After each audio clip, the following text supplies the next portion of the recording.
Hey Forgatonians, it's Hannah with the Forgatonia Times. We're out here today at the Monarch Migration Festival at the Lakeside Nature Center in Galesburg. Come along and see what they have.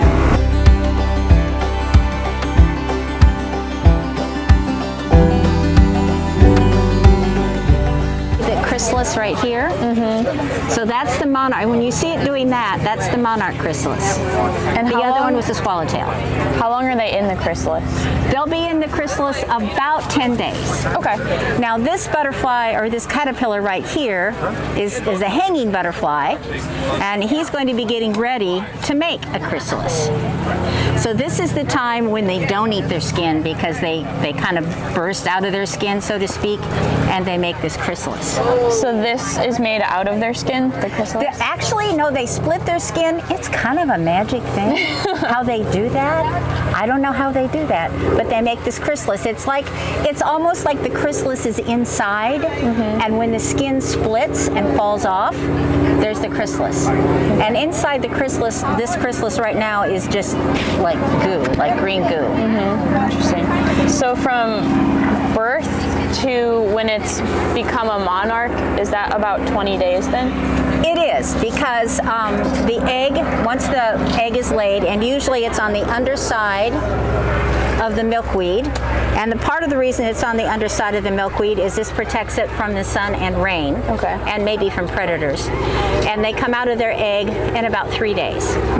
So from that time until they're ready to make a chrysalis is about 10 days. Okay. And then they're in their chrysalis about 10 days. And then they become a butterfly.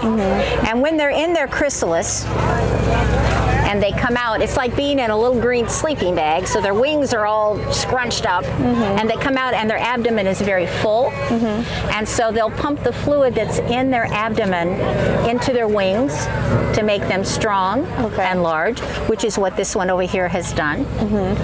And when it's ready to fly, it'll flap its wings, because they're new, you know, they've never had wings before.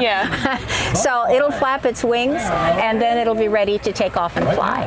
So where do they get all of that fluid and nutrients? That comes, well, they got their nutrients, of course, from the milkweed. From eating. And the fluid is what that green goo, kind of, as the miracle of the butterfly happens, is what helped form the butterfly. Now, the butterflies that are hatching out now, like this one, for instance, is what we call the super generation, because these are the butterflies that will go to Mexico. Okay. So these butterflies that hatch out now will fly to Mexico about 3,000 miles. They will arrive in Mexico around the 1st of November, which coincides with the Days of the Dead, which is another celebration that Mexico has, where they believe that the monarchs represent the souls of their loved ones. So lots of times what they do is they'll go to the cemeteries and they'll have a picnic, say on Uncle Juan's grave, because he's the one that took them to the dance. Okay, and so these butterflies then will be there until about mid-March, when they will start to get warmer, and it will start to migrate, and they will mate. Now I'm going to stop here because you need to see them. They're going to get ready to do, I think, some release of the butterfly.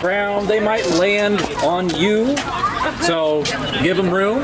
Don't run over, don't step on them. We don't want to do that. So they are each tagged with a little tag. I mean, it's about the size of the end of an eraser. And this tag has a code. And so if this monarch is recovered down in Mexico, they will know that it came from Galesburg, Illinois.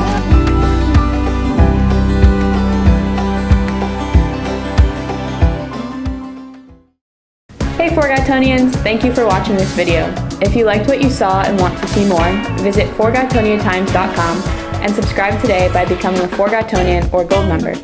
By subscribing, you'll receive exclusive content, in-depth interviews, and discounts to our partnering local businesses. Thank you for watching. We'll see you again soon.